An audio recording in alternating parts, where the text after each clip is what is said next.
Guy Adrien Sens, quelle est votre analyse sur le résultat ce soir? Les résultats sont tout de même très serrés avec chacun des trois candidats. Oui, moi je constate qu'on a augmenté de presque plus de 10 points, enfin un peu moins de 10 points, mais on est passé à 30% alors qu'on était à 24% au premier tour. Moi ce que je vois c'est qu'on a une dynamique, je vois qu'on a augmenté par exemple par rapport à 2020. En 2020 on était à 9,60 si je ne dis pas de bêtises. Aujourd'hui on est quand même à 30%, donc ça montre qu'il y a une dynamique Rassemblement National, ça montre qu'il y a des électeurs qui font confiance au Rassemblement National, à l'UDR et au RPR.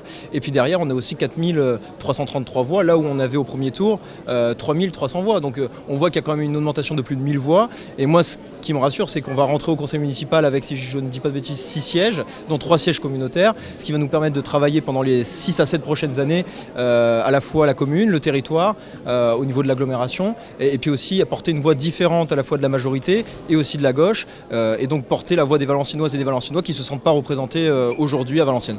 Les oppositions à Laurent de Gallet nous ont toujours dit que c'était extrêmement difficile, extrêmement tendu en conseil municipal. Sachant ça, comment vous allez vous positionner au RN ?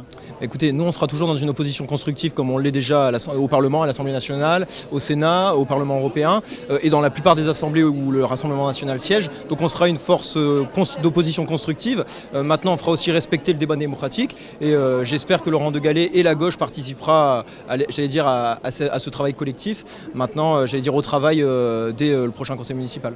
Aujourd'hui vous avez posé des premiers pions sur le Valenciennois, sur Valenciennes. Ça pourra payer un jour ? Je pense que ça pourra payer un jour. On passe quand même de 0 siège, comme je disais, à 6 sièges, ce qui est une progression fulgurante.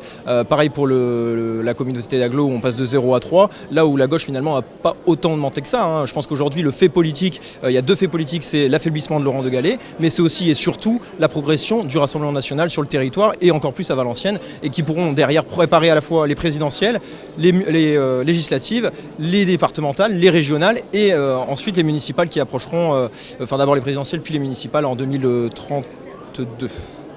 Voilà. Merci beaucoup Tanguy Adrien Sens. De rien.